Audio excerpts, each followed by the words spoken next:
Hello, fragrance specialists! My name is Chance, and welcome to another one of our essential oil breakdowns. Today, we're going to be going over coriander. This ludicrously popular essential oil has been used for quite some time in a variety of ways, which is certainly good, and this is also one of those plants that virtually every part of it is used. A lot of that we'll get into in a little bit here, but in terms of what you need to know, it's a great essential oil. Virtually everyone has it, and as always, consult your doctor before use. Now let's quickly dive into its profile here. Its scent is most commonly described as sweet and herbal. Its uses are aches, arthritis, colic, fatigue, gout, indigestion, nausea, and rheumatism.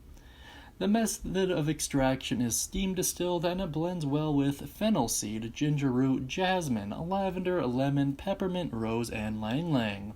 And under notes you'll just see dilute with a carrier oil. It is overall an incredibly safe essential oil for the vast majority of people, with of course the exception of higher concentrations and anyone with particular allergies to it. However, if you're following proper dilution, I doubt it'll be an issue. Now let's take a quick look at its history. Coriander grows wild over a wide area of Western Asia and Southern Europe.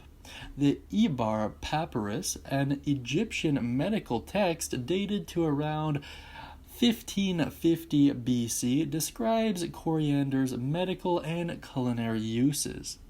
All parts of the plant are edible, but the leaves and dried seeds are the parts most traditionally used in cooking.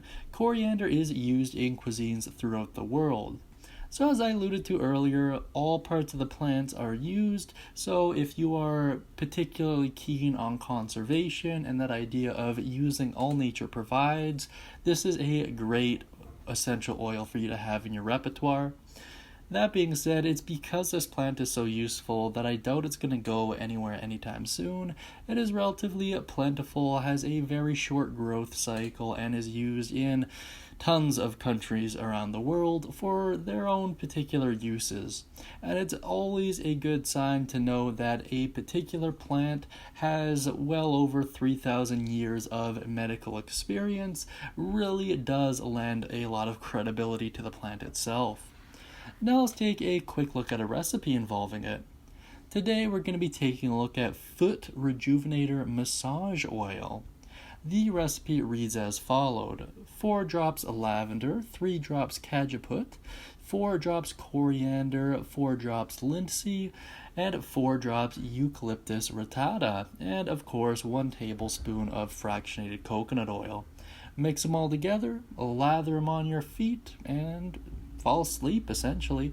You can put on some cotton socks if you really want to lock it all in, but that, of course, is personal preference.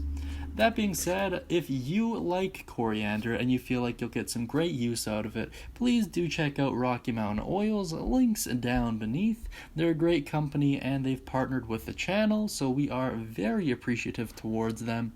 And as always, if you have any thoughts, questions, comments, or concerns, please do put them down beneath in the comment section, and naturally drop any recipes you have as well. I really do appreciate it. I hope you all have a great day, and as always, may all of your future endeavors smell divine.